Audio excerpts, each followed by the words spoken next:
కామారెడ్డి జిల్లాలో విషాదం చోటు చేసుకుంది. రాజంపేటలో ఓ బాలుడు స్కూల్ ఆవరణలో ఆడుతుండగా పిచ్చి కుక్క దాడి చేసింది.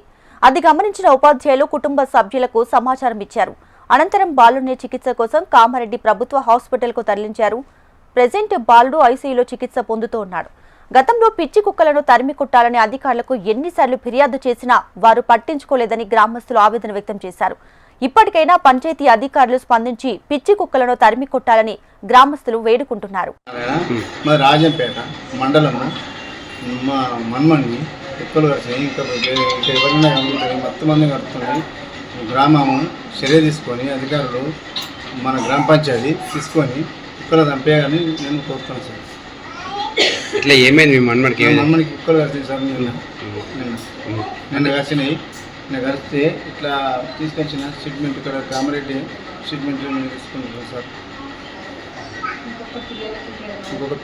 ఇంకా వేరే పిల్లల గర్వాన్ని నమ్ముకుని ఉన్నాం సార్. ఆ పిల్లల గురించి ఇంతే కదా, నా పిల్లలు గ్రామ పిల్లలు అంతే కదా సార్. అంటే కుక్కల నివారణ చెప్పడానికి పంచాయతీ కుక్కలన్నీ చంపారు సార్. రాజంపేట మన గ్రామ పంచాయతీ చర్య తీసుకుంటే అధికారులు సెక్రటరీ గారు తీసుకుంటే మంచిగా